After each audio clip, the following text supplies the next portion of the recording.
Welcome back to another episode of Spiritual Teachers Podcast. With me today is my dear friend and brother, Skyler Lands. Skyler is a primitive skills enthusiast.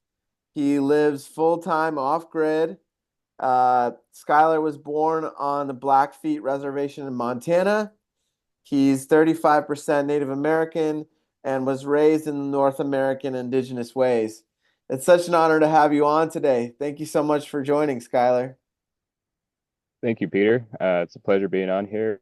And yeah, I guess we can just talk a little bit of uh, where I was born, where Peter mentioned, and up to where I am now, and maybe uh, towards the end wrap up how instead of finding differences on like how the world is fixated now on just nitpicking on what everything is wrong with human beings and find what we all have in common and what how we can actually heal each other rather than, you know, fixating on thinking we got to do it all on our own because quite frankly that has never been possible. And I can maybe share on instances on my life where I've definitely learned that having people is a very necessary component for existence to manipulate a whole bunch of scenarios that we call life into the present and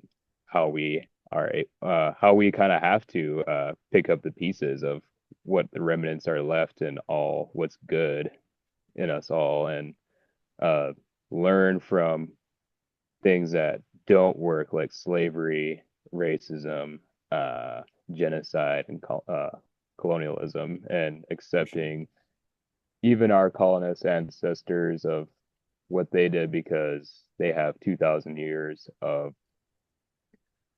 uh, genociding, Holocaust, like wars that lasted through centuries, just in the name of colonizing, in the name of the church, in the name of kingdoms, in the name of a certain king who just didn't like this group of people just because they lived closer to the earth and maybe he felt threatened by that type of existence because that goes against his uh, uh, violent regime of slavery or anything that would be not coinciding and harmonious with what we call life. Absolutely, So man. of course we had to put all the European indigenous peoples down. You know, like Europe once upon a time had 500 tribes, much like North America. So throughout my whole life, I've had to come to realization that I cannot hate one and love the other. And I can't love either. I just am. I just am a human being and have been harassed, not only on the reservations, but off the reservations by humans. I'm not even going to say who or what. I'm like, they're just like humans harassing me because my existence threatened their reality of how their life should be. Well, Uh, yeah, I would love to hear like how your life progressed, right? So first you were born in Montana in the Black Hills Reservation, right? And what was that? Do you uh, remember? Do you remember what that was like? uh, well, when I was born on East Glacier, uh, Browning, Montana, on the Blackfeet Reservation, I only lived there for a few years. I've only been there two or three times in my adult life. But as far as living on that reservation when I was a baby, I don't remember too much.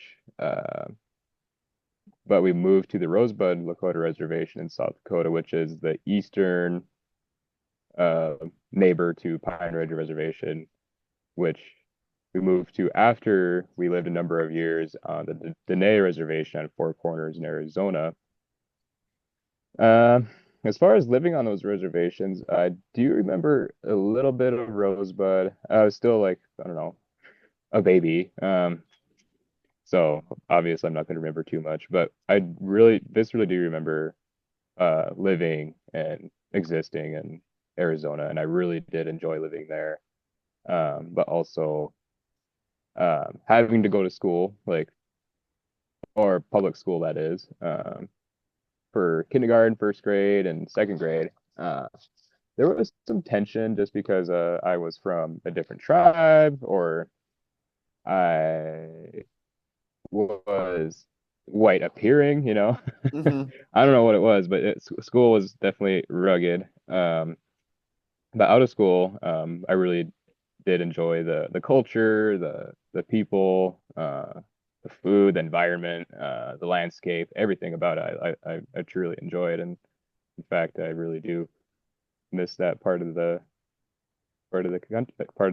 North America, So li as living on the before land, there was no borders. So keeping that in mind, if you're Mexican, you're probably not. You're most likely indigenous, North right, American indigenous. So right, I do believe that we should deconstruct borders in our mind because I think borders do more separation than we might think. Like, yeah, I'm Guatemalan, but yeah, but you're also a human being, so you should be treated as such. right. Yeah, for sure. And I Are you think, still there, Peter? yeah, yeah, can you hear me?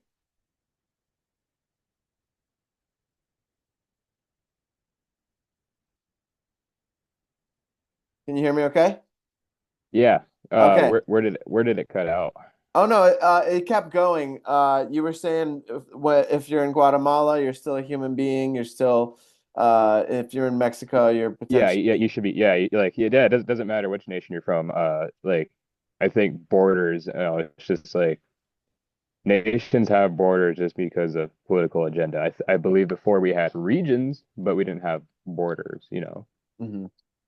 Yeah, and a lot of people don't realize it wasn't that long ago that California was actually part of Mexico.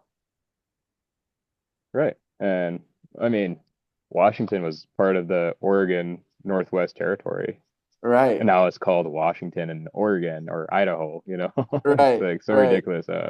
And each of these little borders have their own little state laws. That just goes across for the entire globe. Like different nations have different laws for different people. I think humans should have human laws. So I think if we can get back to that, I think that human laws can be rekindled through animism because animism uh, constructs the reality that each thing, whether it has a heartbeat or not, has an energy or a divine attribute to it. like a spirit. Because like you can pick up a rock. Yeah, or like even just like pick up a rock, it's a rock, but depending on the kind of rock, you can shape it, you can melt it, you can crack it, and you can maneuver it and manipulate it in a way to suit your needs. And it just so happens that Mama Earth really does care for us and wants us to succeed, so and gave us brains to make necessary tools to make our lives a little bit easier, so we're not using our fingernails. Um, but also we've kind of abused this power and made things like uh, missiles and planes and bombs and all these crazy things that we decide to keep hurting each other with, and it's with outdated ideologies that there is a hierarchy of certain religion or a certain nation. That's where borders come in again. So I Right. think if we think instead of like, yeah, of course, I'm very much so viscerally um, proud, of like where I come from because of uh, my peoples were genocided time and time again, so like I'm really proud that they had the strength and fortitude to come through that. And I think if they were to see me now and see like a little bit of that little bit of the resemblance in me, and what they can remember of like my lifestyle and what I do, I think I'm doing them a little bit of a favor because I think they right before they died, they wished that their descendants could have a better life than they did. And that's been true. There's been hard times, but also I'm not having to undergo boarding schools or worrying about a king um, taking over very aggressively my entire nation and my Right. community. Yeah. So I'm Yeah, not man. having to currently undergo that, but you never know what's going to go down. So Right. Right. I just kind of have that tucked in the back of my head.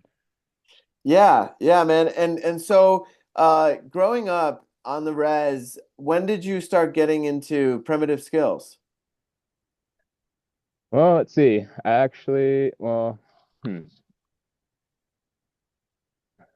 I would say about 13.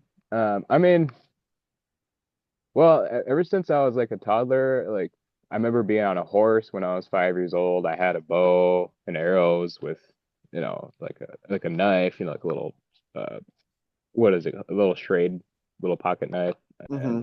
and I thought I was great. That's all I needed. I was like, I have a knife to cut little sprigs of juniper. I got a bow to shoot rabbits and snakes, or birds, whatever. Hmm. And I was really good with it. I was like, I could hit a target every time. Whatever Wow. wanted to shoot, I could shoot it. Wow, that's And awesome. yeah, and I got my own horse when I was 9 years old, my very own horse, Wow. and loved the thing. Yep. Uh, Fortunately, my he's still around. He lives with my dad along with our other three horses. So four horses in total live at my dad's property in the Black Hills in South Dakota, which his property borders against Wind Cave National Park, and that's actually where I lived in a teepee for many years, from like 16 to 18 or 19.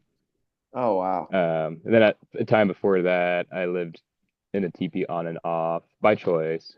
Um, we had a house, but we liked being in the teepee because it was just an awesome space to be in. And yeah, like starting fires have, like different uh, creative ways to start fires, whether it's like hand drill, it's like literally two sticks, takes two sticks to start a fire up. So it's just like a base plate, you cut like a little keyhole kind of on one side of the board or shaving that you're using off of cottonwood or some softer tree.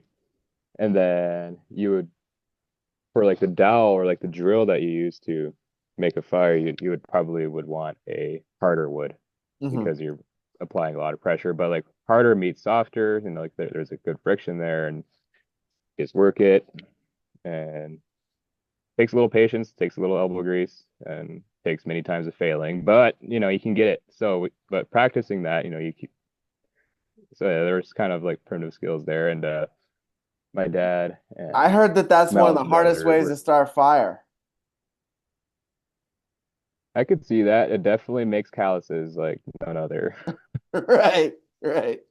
Yeah, it's good stuff. And hide tanning. So my dad was a hide tanner for as far as I could remember. I remember he always was having hides laying around from like roadkill or hunters, or maybe it was something that he got, or anyways, he always had hides around and like was actively working on them, tanning hides, making rawhide or brain tan. He's only ever done brain tan, which I've only had experience doing. There's other methods like bark tanning, vegetable tanning is another one. And so like plant matter tanning essentially is like, so there's, how we have tea, like the tannins in the tea, like it's basically what you're doing. You're making a tea with this. So for bark tanning, you would want to use like sumac. Like I said, I've never done bark tanning, but from the people I do know who have done it, this is what they said they've used was Douglas fir bark or sumac or red willow. Something that has like a really pungent dark red, or I think I think even yellow would work. I don't know. I never Like bark tan, strong but tannins I'm basically in it, sure. right? Yeah, so basically, yeah, you just boil the shit out of it, like literally, and then make a decent tea, and then you soak your hides in there, like your scraped hides that have no flesh or fat, and the membranes all broken up in there, because like our skin fiber is just like, I mean, every skin fiber, but if you were to take a microscope to it, it's like a woven tapestry and like very tightly woven, and that skin. And like when you take a scraper, it's just basically loosening those fibers, like those woven fibers, for it to accept the tannins or the fats that you're applying to it. And then once it's soaked into the hide, you would want to rub it over a cable, so it's going to the floor or around a post or yeah, or straight around could press on like firmly grip either side of the hide and like work it back and forth. That's another way Mhm. of doing it. Or have or a group effort. Another way of doing it is have yeah.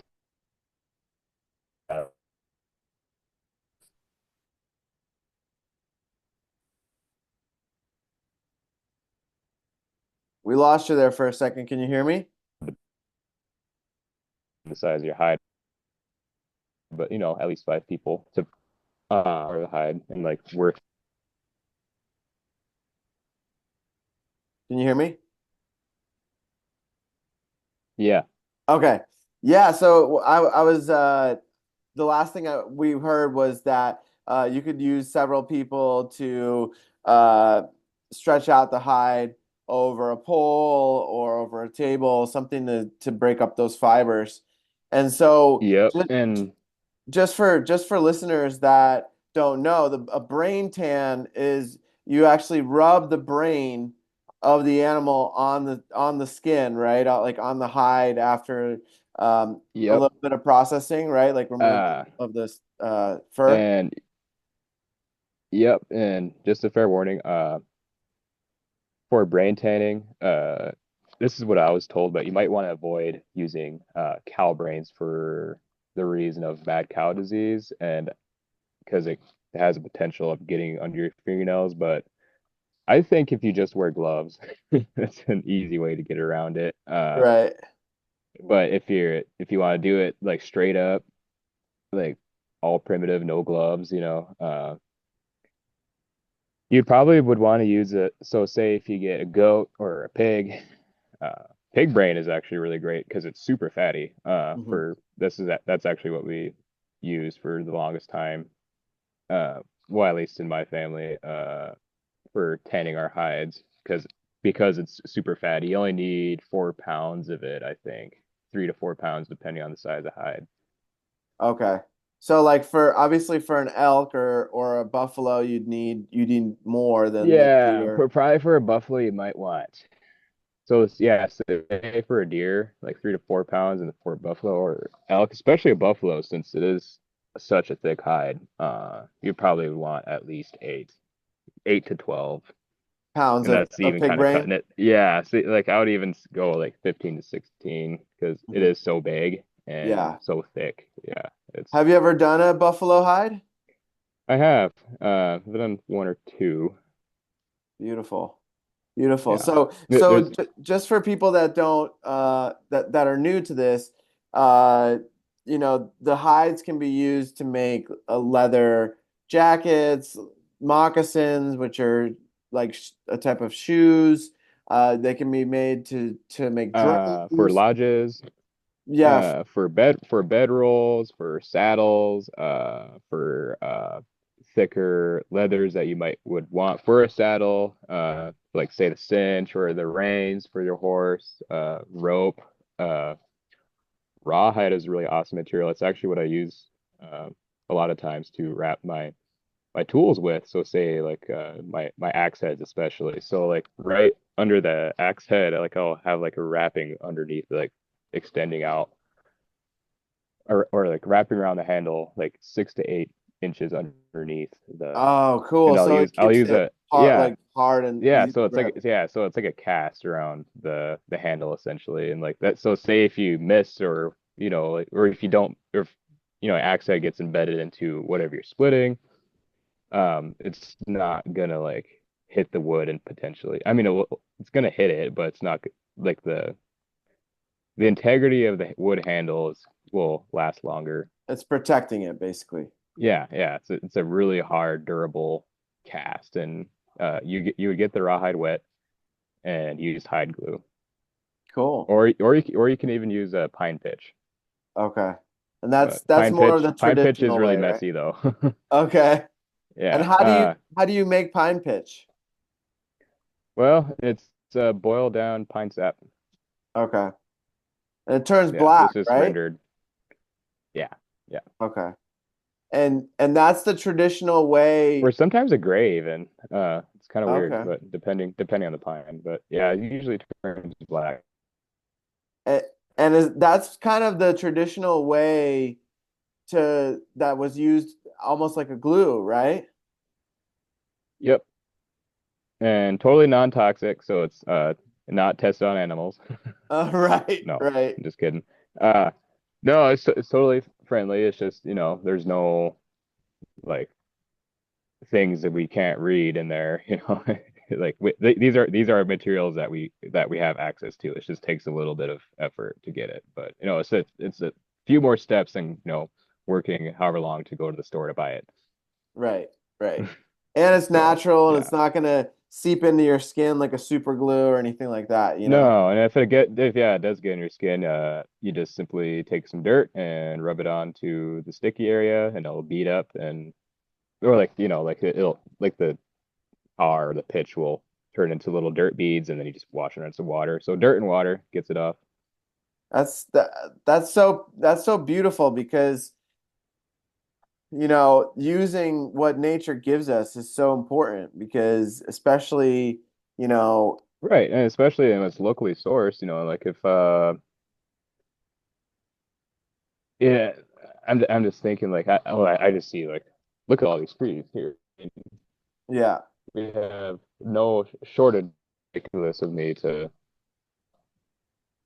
outsource, if I can help it to like stay local to where the region I'm at, because it's it also provides an understanding in our body like what kind of environment we are in, because we are simply using the materials around us rather than being unfamiliar with the environment and using foreign sources and materials.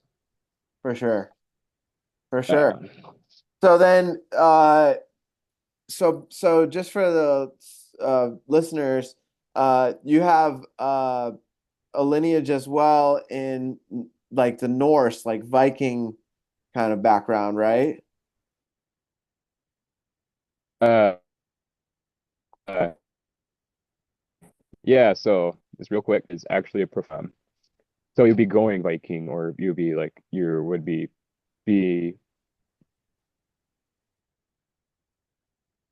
pronounced Viking if it were to call the Americans Marines. You know what I mean?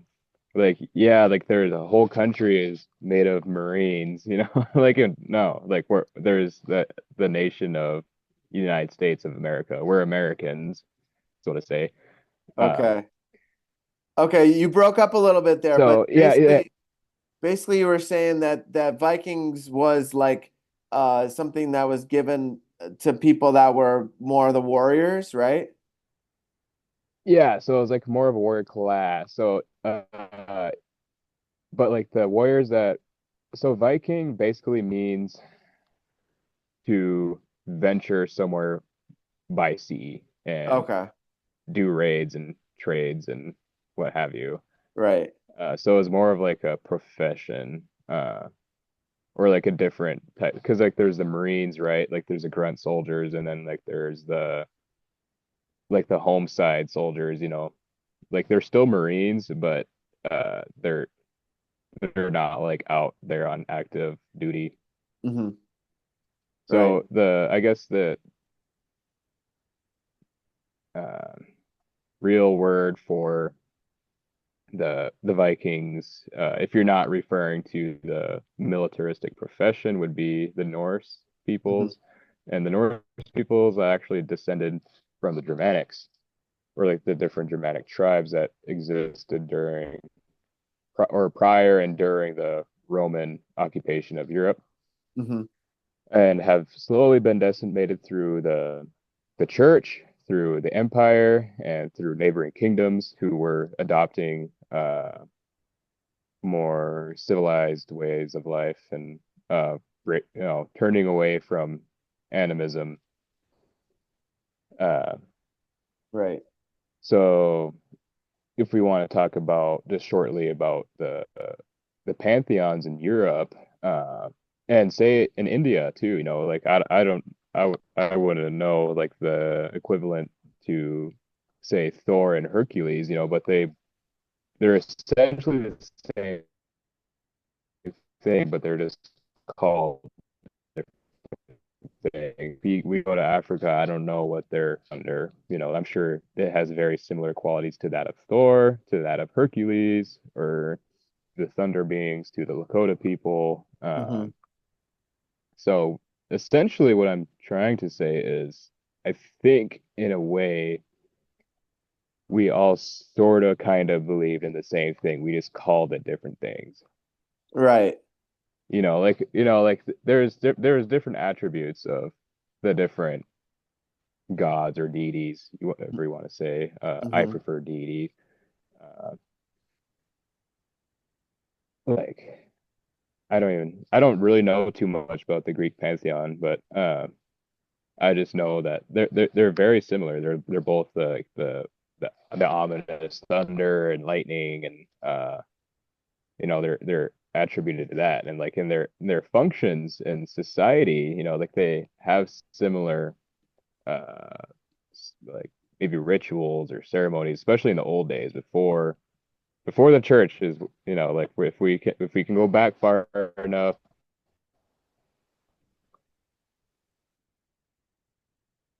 and understand that we all one people, so because we kind of believe in the same thing. Like, well, and I can say like the Mongols, for instance, they believed in the deity of thunder as well. So like, there's also similarity in names too. Thor, Tengri, Hercules. They sound a little bit similar.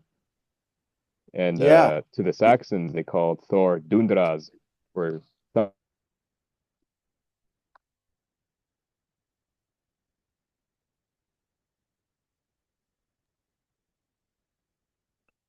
Yeah, absolutely. So there's so much similarity in these different parts of the world that had these different beings, that they right. and And deities. yeah, and like I like to look like I virtually know nothing about South American, Australian, African, and Asian tribes. I and just I decided to take the path on what my blood is, and that's those two things. So Hmm. that's what I'm most familiar with. But Hmm. just out of fascination, like I'll just go and read about uh Australian Aboriginal um like pantheons and sort of what they believed in, or like at least what's like can be said.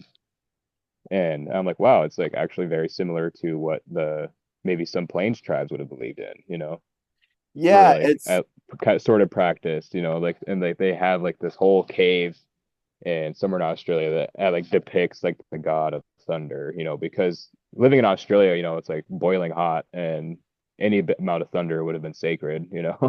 right. So yeah, it would have been this whole thing once you finally get some rain after a dry season. I can imagine so like in Africa, like I'm Hmm. not saying Africa has always been hot, there once upon a time it was a cold place to live actually during like Neolithic times, uh but Yeah. yeah, like you can see where like the thunder or like bravery or like elements of heat, like like the Norse deity of summertime would have been his name would have been Baldur, and like there's a whole mythological story behind Baldur, and of course Odin is said to be attested to be an actual walking, talking human being, but his name literally transcends all physical realms. It's like kind of goes more into spirit rather than, especially like the male spirit. Like like Frey too, he like represents male virility and Hmm. male vigor, and like springtime, or like the male functions of of reproduction, Yeah. and I'm sure like someone who I hope eventually listens in Africa or like these different places in the world, and I'm like, yeah, we call Thor and Balder and Odin and all these different things. Yeah, we call them these things. We believe in the same thing. So what that is, the proper term would not be paganism. I think that's pagan is a Latin derivative word that was given to the tribes of Europe and elsewhere, a kind of a low name, Hmm. uh or heathen was another one. It's like the ones that live in it was kind of like more of a like a tease, like those people that live in the heather, like the heather being the wood Mm. or the Hmm. woods. Hmm. So and the tribes they wouldn't have called themselves animists. They would have called themselves the human beings, because we go everywhere across the world. We go to the Native Reservation, go to the Lakota Reservation, or not even the reservations, but to those nations. And I can almost guarantee you that most of them call themselves the human beings. Right. Right. So that in itself is a whole similarity of how. Well, the beauty of it also is like if you take somebody from Australia and you talk to them and they share about their perspectives with spirit and their what happens after we die, and then you talk to somebody in South America, like especially if you talk to the shamans, it's a lot of times you're going to find so much similarities in their beliefs and their stories because it doesn't matter where you go in the world, you're going to have that happening.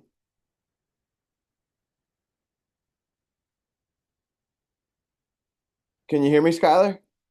Yeah.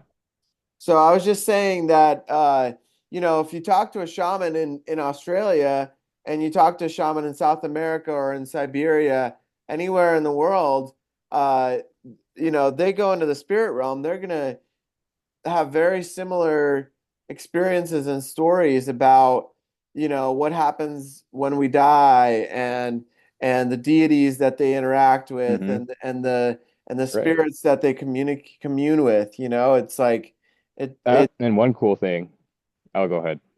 yeah, that was it.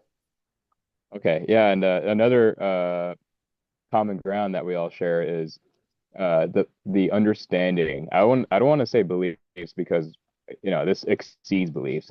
It's a virtual all around general understanding. I think what all of our ancient ancestors had was past lives and future lives and the present, because we've all had death rituals that treated our dead our deceased with respect and honor and gave them supplies that they would need. And I can say that for the the Norse peoples, and there's some similarities in the Lakota culture as well. And I think like back in the day, before it was like before the time of boarding schools and reservations and all that, I think when a warrior or someone was deceased, they would do a scaffold and like a burn on the scaffold. But they would give them like the important things that they had in this lifetime, like their bow, say an axe or a kettle, Hmm. things that were necessary components, and a horse, because you got to live with a horse. Hmm. And the Norse would do that. They would anyone who was willing to sacrifice themselves to like I can't live anymore in this lifetime, like I want to go with my dead husband, then she would give her life, someone to do it for her and like lay her next to her husband, and like say a few slaves would do that willingly. There's a trope that slaves were treated horribly amongst Lakota and Norse and different tribal cultures, and actually slaves were actually treated uh, more fairly than warrior men were in times of war. So Oh wow. th yeah, so like if there was like a basic understanding to let the women and children and the slaves, you know, be freed and not be killed, they would be taken anyways, but they wouldn't be brutalized or killed like the men were. Hmm. And you know, Because I women, children, and slaves were useful. You don't want to brutalize them, if you want anything good to come out of them. You know what I mean? Because for your for your societal functions to move on. for sure. So yeah.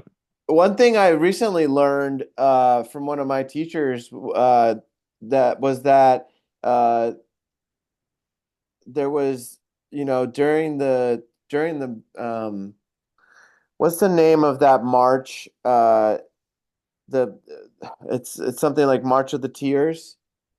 Oh, Uh, Trail of Tears. Yeah, the Trail of Tears. So for the Trail of Tears, there was actually many African American slaves that were also part of that, and they came and lived on the reservation in Oklahoma with a lot of the Mm-hmm. people, with the native people, right? Like I don't remember ever learning about that in No, school or anything. I know. I just kind of recently came across that too, and I was like, really not too long ago. I was like, wow, that's like we actually and like the first cowboys were not white settlers. They were actually former African or like black slaves and indigenous peoples, Hmm.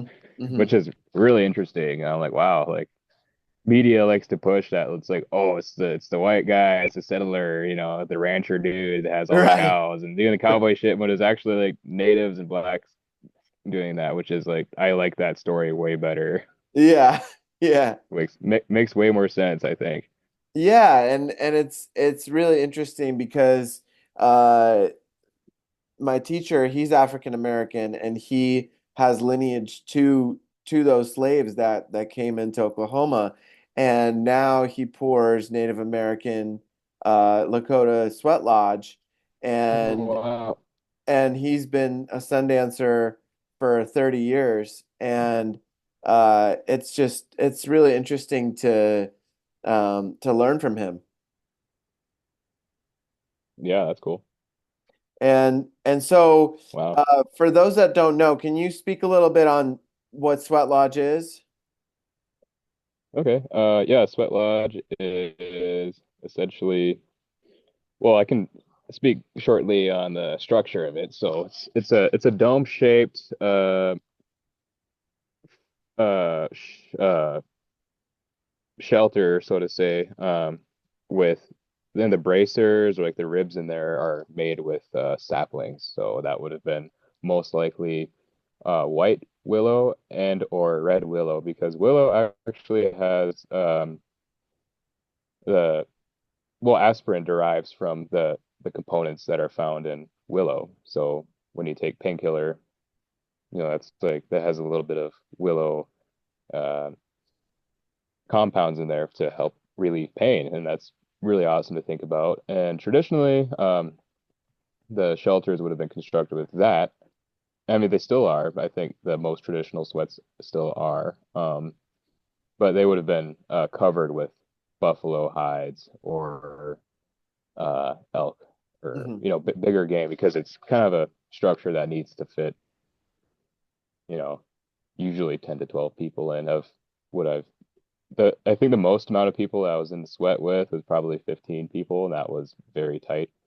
I've been in one Uh, with 60. Yeah, how that big was the sweat? it was big. It was big. But Did it we get were hot cheek enough to in there? cheek. Yeah, we were cheek to cheek, and we brought in, I think we brought in all the stones. So we brought in like six, every person had a stone. So we had like 60 stones in there too. So it was That's actually very, pretty cool. yeah, yeah, it was Yeah. really cool. How big was the sweat? It was big. It was big. Yeah. Did it get hot enough in there? Yeah, yeah. I mean, with 60 stones in there, it was really hot. Yeah, how big are the stones? Like head size? Um, Probably like that. I mean, they're Okay. they're all different sizes, but Football Yeah. size. Okay. Yeah. Yeah. Yeah. Like football size, a little bit smaller, some of them a little bigger. Dang. Yeah. Yeah. Wow. Yeah. I mean, Yeah. this, but yeah. So when the steam or like hot air or steam, I guess, would hit the willow, it actually the willow would excrete, especially when it's a fresh sapling, the compounds to help relieve pain, which is really awesome to think Oh. about. Oh, Um, that's so cool. right. As far as like the spiritual side in it, I think you just have to go to one, and I hope that's granted to you, whoever's listening. It is a one of a kind of experience, and I think just going into it open-minded and um, just expecting to be um, I guess at times it can get really uncomfortable because if you're mindful, I could say praying, but if you don't pray, that's cool too. But just be centered into what you're in yourself and be open-minded Yeah. is just what I have to say. Yeah, it's a really beautiful experience, for sure. I mean, Yeah. And yeah, so we use rocks that are usually about football to head size or maybe even fist size, but depending on whoever's running it or however many I know for Lakota Sweat, they use seven main stones that you start off with, and you pray with each stone, and that's just to honor each direction. mhm. So Like you got four north, directions, south, east, and then west. yep, yep, and then you got the direction below you, above you, and then the seventh stone is what's here now. So that's the Mhm, direction. mhm. There's seven. So that's a little bit of a significance in there. Um, and then the whoever is hosting it is leading it. So a song with prayer and also is pouring hot water and sometimes really uh, medicinal herbs like sage, cedar, juniper. Sometimes I've someone used palo. No, not Palo Santo. Uh, what's the sap that it's not frankincense, it's copal. Gopal. I've Uh-huh. been yeah, I've been in one where someone used copal, which was really nice. So Hmm. yeah, if you just go in it, and if you are accepted or have been bestowed the opportunity to go to the sweat lodge, yeah, I would just say be mindful and be respectful. It's a very old practice, and it's still a miracle that it's being practiced today, under the regime of colonization and genocide. Hmm. So please be respectful. Because Um, for most people, they don't know it was banned to practice yeah, it was until banned. It was in fact illegal right. for like I don't think that the American natives were considered citizens until the after the Vietnam War, as Oh far wow. as I'm aware. And boarding schools didn't like the last boarding school existed until 1997, and that's just like what I know. There might Wow. have been one still running somewhere remote, but so it's very has very much so affected the many lives of the people who are in fact North American indigenous. And like I said, I don't know. I virtually know nothing about other indigenous practices that are from Africa or South America or what have you. But respect to them. I think we all have similar practices and similar things that we believe in, but we just call them different things. So I think just being respectful of each other and our ancient practices, that I think we should be more than it's a great honor to be carrying these still, and I think it's similar to like to say the Russian banya. Like maybe it was like a long long time ago was like maybe a community ritual or something like that. I'm sure they had like their own ties with like even shamanism, like in Siberia and Banya. I don't know. Like yeah, I like Yeah. to think that they did, because Yeah. having been to Banya with you, Peter, I would think it's similar to sweat lodge. You like you steam and you get hot water and cold water. It's a different method, but I think like the like community speaking in the region and like if you go back long enough and like the Finnish or like the Scandinavian sauna, I think they had certain rituals that had just have been lost over time and throughout the centuries. But I Yeah. think Yeah, for sure. I like think well and like I actually I don't know really much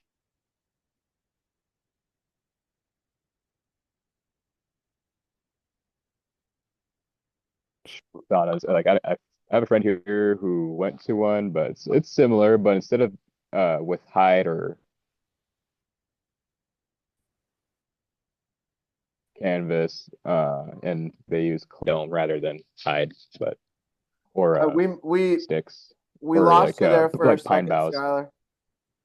We lost you there for a Oh, okay, second. You let's were see. saying about the Temescal? Yeah, yeah. Is that what it's called? Like the clay sweat lodge. Yeah. I've heard about it from a friend that lives here. But yeah, so I was like, wow, that's actually how he was explaining it. Uh, it sounded really similar to sweat lodge, like as we know it from like the Plains tribes. And Mhm. I know like the tribes up here had sweat lodge too, and their policies and precautions of the ritual or ceremony or what have you. They I'm sure they had a little bit different methods or practices, but I'm pretty sure it wasn't all that different. Mhm. Yeah, so in Um, Mexico, the Temescal is basically with clay instead of the hides that you were mentioning yeah, traditionally. And nowadays, people use cotton blankets and yeah, thicker thicker things like material that. like wool felt or yeah, thick wool blankets and canvas Hmm. tarps usually. Hmm. And that works. I've also been in ones that have like really went above and beyond, and I think that was really cool too. They covered it with a bunch of like tree or like pine boughs or cottonwood boughs, and they just like really wove like the branches in there with the leaves and the needles, and really Oh, made it wow. as mostly airtight as they could, and it worked. Like it was actually really interesting, and it was all reusable material. Like you could use them for baskets again or whatever. You just like have your one-time sweat, and then use those things to for something else, or Wow. That's really cool. I don't think it's like a multi-use thing. So you could probably get like two times out of it. I don't know. Mhm. Maybe it'll last longer, but Did they have uh anything draped over that? probably, I'd imagine like some sort of hide to like keep it. But yeah, I'm sh like I'm sure they would have, like I don't know, but like it is possible though to do it without a hide. It's just like all boughs. Right, And right. you could probably use like a clay too. I mean, or Mhm. whatever. Cool. Yeah, man. Uh I think Real that quick though, yeah. I don't want to butcher what the Crow Chief Plenty Coup said back in the day, but during the times of um like assimilation onto the reservation for the Crow people, they had their famous Crow chief, Chief Plenty Coups was his name, and I would read his book. There's his biography. I forget who it was written by, but there's a book just simply called his name, Chief Plenty Coups. I would read his book.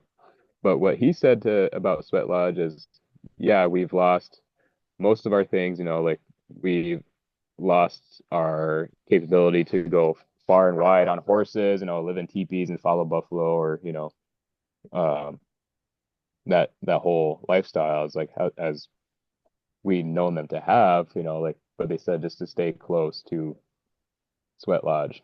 So I think if he said that, then I think it must be pretty important. Right, right. Yeah. So Yeah. yeah, I would look into him. I also wouldn't hyper fantasize on just Lakota teachings because throughout the world there are many different beautiful teachings, and I would definitely suggest for everybody to look into their own heritage definitely be curious and interested in other, that's what I was trying to talk about. Like heal each other as human beings, but I think as human beings, it's almost our duty to repair on what has been taken from our ancestors through colonization, the church, and through greedy world owners like Soros and shit. Hmm. Hmm. Uh, so yeah, just return to the roots. Uh, Practice what you can, like what you're comfortable with. Say like, yeah, I can't tie hides, but I can really shoot a bow, Hmm. Hmm. or like, yeah, I can make baskets, I can make a fire. I really want to tan hides, if you have that capability, or like I want to really live a teepee, but I can't right now. But I have a property that I can like practice certain things on. It's like kind of play around with the materials around you and like surprise yourself. There's also many wonderful people on YouTube who actually are really awesome and showing these skills. Hmm. Um, uh, and maybe just know some people around your neighborhood who just kind of does that stuff. But yeah, I would just go back to who you are Yeah. and who you are as a human being, and so am I, so is Peter, and so is everyone listening. I Hmm. hope there's no AI robots walking around, but uh, yeah, uh, just take care of yourselves and take care of each other. And I think my time here is coming to a close, and I can answer some questions if Peter's got any. But Yeah, so I think that's a great place for us to wrap up. And I mean, we were planning to do another episode with you and your partner Cherie. yep, and, And and I'll be more than happy to do a part two next weekend okay, as okay, well. Or sounds good. no, or We'll figure out a time for it. yeah, we'll figure out a time because I'm actually picking up my brother from the bus stop Okay. next Yeah, we'll weekend. figure out a So time because we just started skimming the surface with this. yeah, So and much to talk about. yep, and Thank you yeah, so much, Skyler, for joining us today. Uh, it was and let really an this honor to have you. uh, view inspire you if you live somewhere deep in the city and maybe don't see a way out. Just know that there is a different way of life, and if it takes a lot more or a little bit of more struggling to get in a place to find you're happy, I would do it. Absolutely. So it takes a little bit of Absolutely. effort and maybe even a lot of effort and maybe even some sacrifice. But if you want to live a more peaceful life, and even if primitive skills don't make you happy, I would just keep your mind open and try to experience something like that once, and maybe it will rekindle something in you. But and if it doesn't, it doesn't. It's not for everybody. Yeah, Um, there's a deep but yes, part of us. just take care of yourself, take care of your fellow humans, and take care of the animals around you, because they've given us much pleasure and life throughout the centuries and millennia, and we've lived alongside them since the dawn of man. So, Thank you, and women, Skyler. Thank you, yeah. Skyler. Uh, Without women, men would be nothing. So, yeah, it's true. thank thank you, women. Thank you, women. We love you, Yeah. women. Until next time, brother. Thank you so much again. Yeah, I appreciate you, Peter. Till next time, you guys take care, and I'll catch up with you another time, Peter. Okay. Take care. Thank you. Yeah, Until next yeah. time.